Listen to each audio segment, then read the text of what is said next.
Assalamualaikum warahmatullahi wabarakatuh. Salam bahagia selalu buat sahabat channel Misteri Goib. Mari kita simak dan mulai ceritanya. Malam itu, angin berdesir dingin seperti membisikkan sesuatu yang tak ingin didengar. Bulan hanya setengah, menggantung pucat di langit. Sinarnya redup menembus kabut yang turun dari hutan di kaki Gunung Satria. Di sebuah desa terpencil bernama Karangsore, beredar larangan yang diwariskan turun-temurun. Jangan pernah melangkah ke lahan kosong di ujung hutan, terutama setelah matahari tenggelam. Tak ada yang tahu pasti alasan larangan itu. Beberapa warga hanya mengatakan, tanah itu tak mau diinjak manusia. Konon, siapapun yang berani berjalan di sana akan mendengar langkah kedua yang mengikuti di belakangnya, meski ia sendirian. Bima, seorang mahasiswa jurusan antropologi, menganggap cerita itu hanyalah mitos desa untuk menakut-nakuti anak-anak. Ia datang ke Karangsore untuk meneliti peninggalan batu kuno yang konon ada di tengah lahan terlarang itu. Warga sudah memperingatkan, bahkan seorang kakek setempat sempat memegang lengannya erat sambil berkata dengan suara bergetar, "Nak, kalau kau dengar langkah di belakangmu, jangan menoleh. Jangan berhenti. Lari sampai keluar dari sana." Namun rasa penasaran Bima lebih kuat daripada rasa takut. Menjelang tengah malam, ia membawa senter dan perekam suara. Langkahnya mulai menapaki tanah kering yang ditumbuhi rumput liar. Tinggi, hanya suara gesekan dedaunan yang digoyang angin.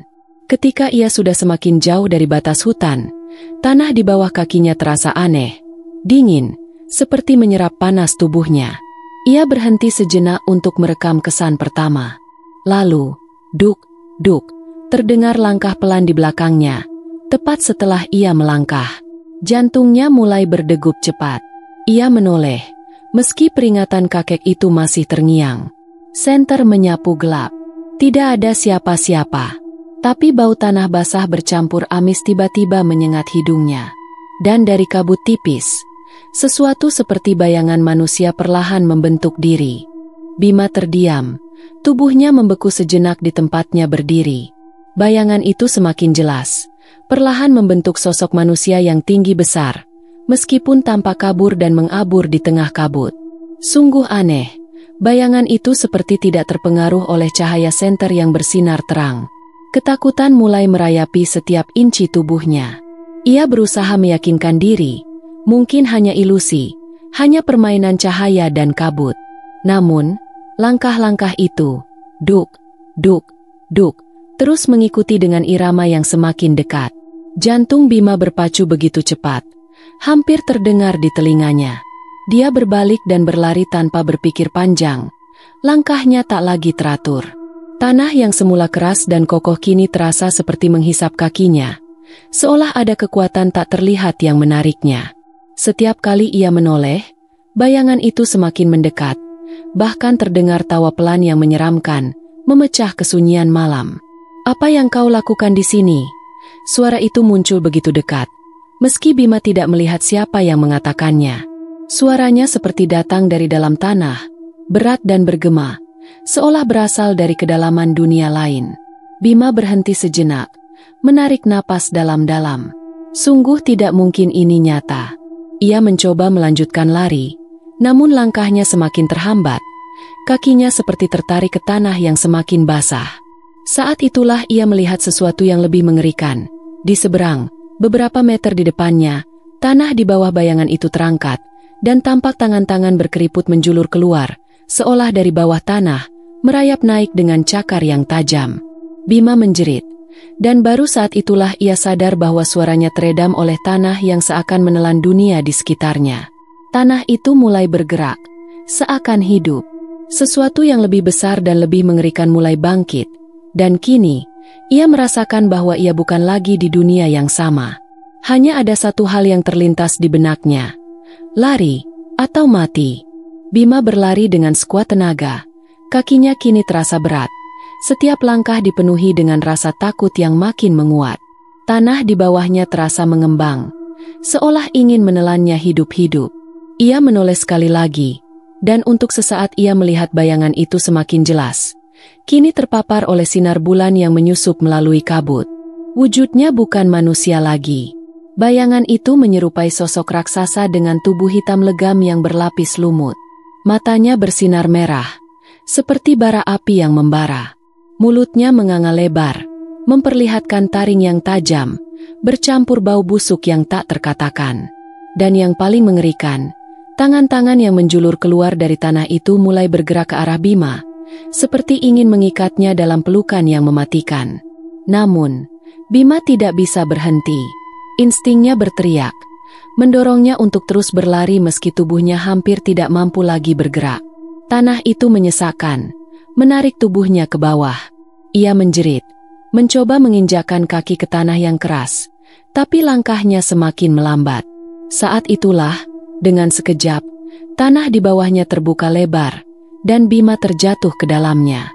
Jatuh begitu dalam, seakan dunia yang ia kenal hilang seketika. Begitu menyakitkan, tubuhnya rasanya terhempas ke dalam kegelapan yang pekat. Ia tidak tahu berapa lama ia terjatuh, hingga akhirnya tubuhnya terhenti di tanah yang lembek dan dingin. Bima terbatuk-batuk, mencoba memproses apa yang terjadi, namun kepalanya terasa pening. Perlahan ia berdiri, dan segera menyadari bahwa ia tidak berada di tempat yang biasa. Lingkungannya tidak seperti dunia yang ia kenal. Di sekelilingnya hanya ada kegelapan, dipenuhi sosok-sosok kabur yang melayang, dan suara-suara bisikan yang bergaung di telinganya. Suara itu bukan suara manusia. Apa yang kau inginkan dari kami? Suara itu muncul lagi, kali ini lebih banyak, seperti datang dari berbagai penjuru. Bima merasa tubuhnya menggigil. Siapa? Siapa kalian? Tak ada jawaban yang jelas, hanya tawa pelan yang semakin mengerikan. Tanah di sekitar Bima mulai bergerak, dan sosok-sosok menyeramkan mulai muncul dari kegelapan. Mata mereka merah menyala, dan tubuh mereka penuh dengan luka mengerikan, seperti makhluk yang baru keluar dari neraka. Bima mencoba mundur, namun setiap kali ia bergerak, tanah di bawahnya ikut bergerak, seperti menahannya untuk tidak pergi. Suasana ini bukan dunia nyata. Bima tersadar, ia telah masuk ke dalam dunia lain, dunia yang penuh dengan makhluk mengerikan dan kejahatan yang tidak bisa dibayangkan. Dan satu hal yang ia tahu pasti, ia harus keluar dari sini sebelum mereka menghancurkannya. Bima merasakan udara dingin menusuk hingga ke tulang, sementara makhluk-makhluk itu mengelilinginya dengan tatapan yang penuh kebencian. Mereka bergerak lambat, namun sangat pasti, seperti predator yang sedang menunggu saat yang tepat untuk menyerang. Salah satu dari mereka, yang tubuhnya penuh dengan kerak hitam dan matanya kosong, mengangkat tangan dengan cakar yang memanjang.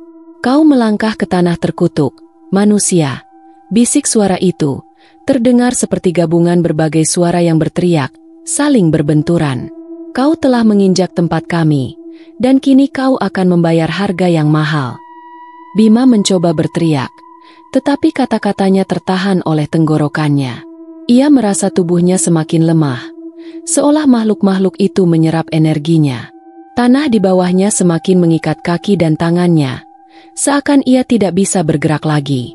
Kabut yang semula tipis kini menyelimuti tubuhnya sepenuhnya, dan semuanya terasa semakin gelap. Jangan biarkan dia kabur, suara lain terdengar dari sisi kanan, dan seketika bayangan lain muncul, lebih tinggi dan lebih menakutkan. Manusia seperti dia selalu lupa, tanah ini bukan milik mereka. Kami adalah yang pertama, dan kalian, manusia, hanya gangguan yang perlu dihentikan.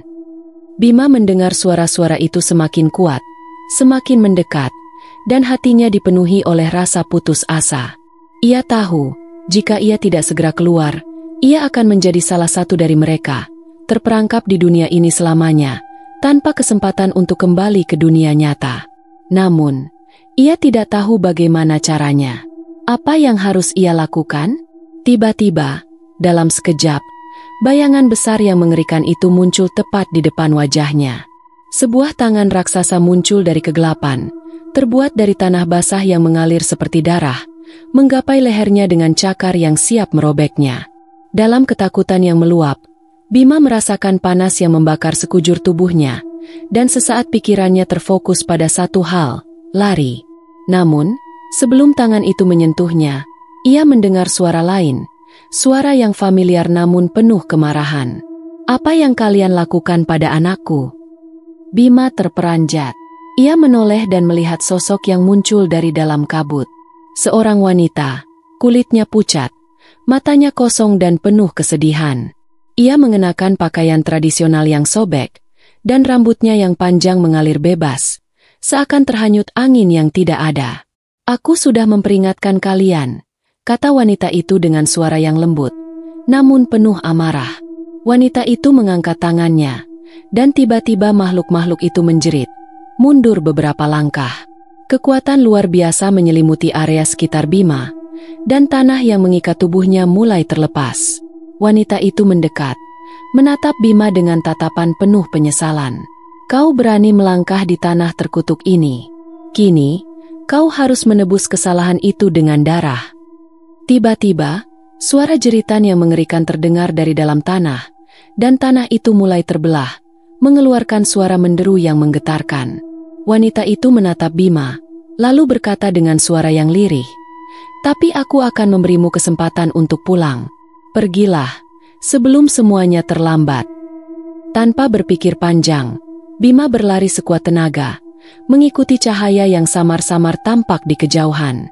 Teriakan dari makhluk-makhluk itu semakin jauh, tetapi suara wanita itu terus terngiang dalam benaknya. Ia harus keluar, harus kembali ke dunia nyata, sebelum pembalasan itu datang padanya. Bima akhirnya berhasil mencapai batas hutan, dan ketika kakinya menginjak tanah desa, langit yang tadinya gelap mulai berubah menjadi terang. Ia berlari ke rumah penduduk terdekat.